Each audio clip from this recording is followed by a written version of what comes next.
For my case study project this semester, I attended a city council meeting for the city of Tampa on Thursday morning, June 17th, 2021.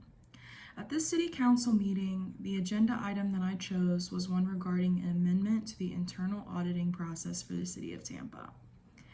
The history of this item on the agenda was that on November 8th, 2016, in the general election, the people of the city of Tampa voted to approve an amendment to Section 5.01c of the revised charter of the city of Tampa of 1975.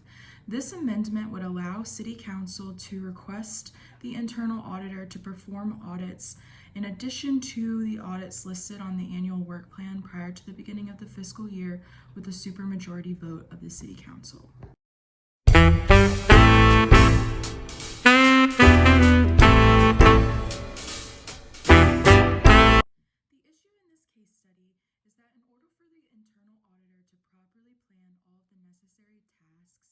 And schedule, as well as be able to maintain the required personnel to perform all of the necessary performance audits for the year, they have to be able to develop a comprehensive annual work plan prior to the beginning of each fiscal year in order to make sure that all of the required tasks are able to be completed. Once City Council is able to request additional internal audits be completed after the annual work plan has been finalized, it possibly puts a strain on resources for the internal auditing team.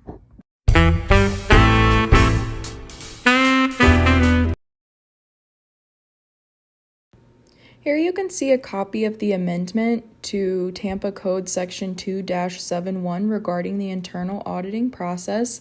At the beginning of the amendment, it indicates that the voters of the City of Tampa did approve this amendment in the 2016 general election. It also indicates that the internal auditor has the right to properly plan the necessary tasks for the schedule, as well as indicating that the City Council, with a supermajority vote, could request the internal auditor to perform additional internal audits. Section 1 talks about authority and who may request these audits, such as the mayor or the City Council. It then goes on to discuss how the approval plan will work and that the original internal audit work plan must be submitted no less than 60 days prior to the beginning of each fiscal year, and that City Council then should make their requests for any additional internal audits within 30 days of receipt of this proposed plan.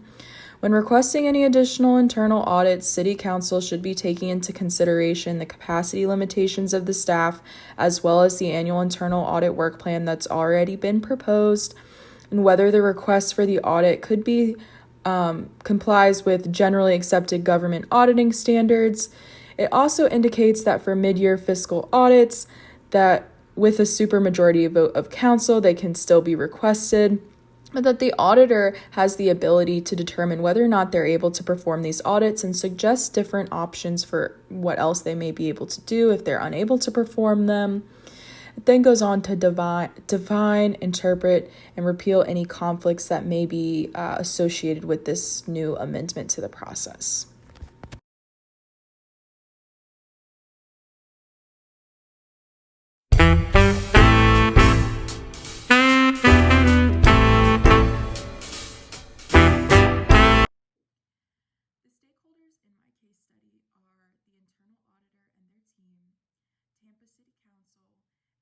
Of the City of Tampa. The internal auditor and their team are limited to an audit staff of typically only 5 auditors that are responsible for performing all of the audits within Tampa city limits. Allowing for additional audits to be added after the work plan, after the fiscal year, creates a strain on the resources of the internal auditing team and forces additional risk-based decisions to be made. The City Council is impacted because they will be having more control over mid-year development if they're able to request the internal audit team perform additional audits after the annual work plan has been proposed and approved. This allows the Tampa City Council to have a greater connection with their constituents, have more control over these mid-year development projects, and be able to request audits after the annual work plan has been proposed. The residents of the city of Tampa are impacted because in 2016 they exercised their rights and voted to make the amendment that would allow for Tampa City Council to request these internal audits be done after the annual work plan has been approved. However, the implementation of passing that amendment through City Council has now taken over 4 years, so voters may have some concerns as to whether or not this is actually something that's going to happen.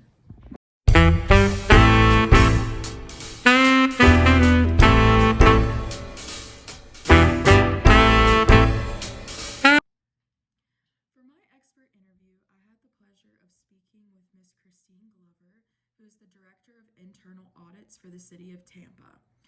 Director Glover indicated that the position she holds is an appointed position that is chosen by the mayor, so in her case, Mayor Jane Castor of the City of Tampa.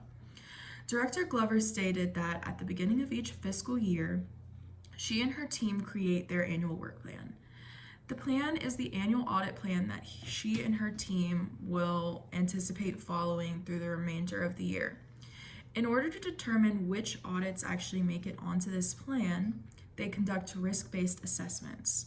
With a team of only approximately 5 auditors and normally over 160 audit requests, the staff has to come up with a plan, meet with key stakeholders and personnel, rank out various risk factors, and determine a weighted score to decide which audits will make it onto the annual work plan for each fiscal year. The greater the weighted score of the audit request, the higher the priority of attention that will be dedicated to making sure that audit occurs within that fiscal year. Because of this, Director Glover does not necessarily believe that the language of the new amendment is sufficient to cover the auditing team and their current capacity concerns. The new language indicates that Tampa City Council may request additional audits after the annual work plan has been approved, and they must take capacity concerns into consideration when requesting these audits, and that the auditor could provide more feasible options if they're unable to assist with adding an additional audit to the agenda. However, it does not go into any specifics as to exactly how many additional audits may end up being requested or the impact that this may have on the auditing team.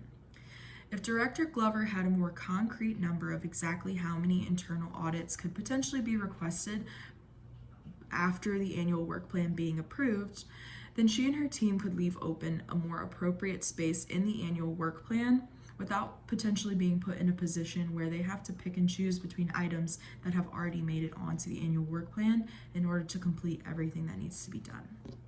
After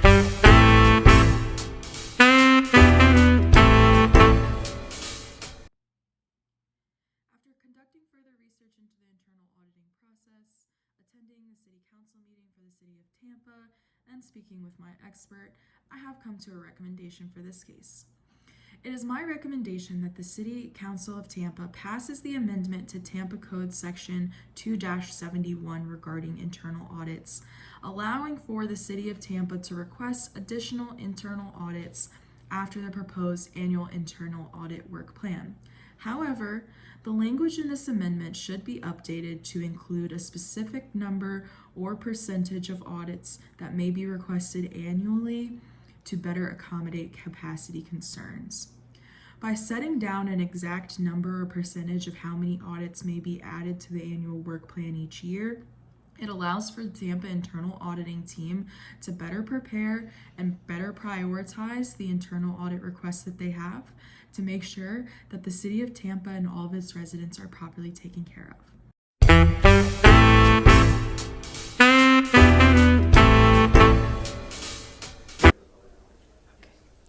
Hi, my name is Erika Leipertz. I reside at 1037 Milwaukee Avenue.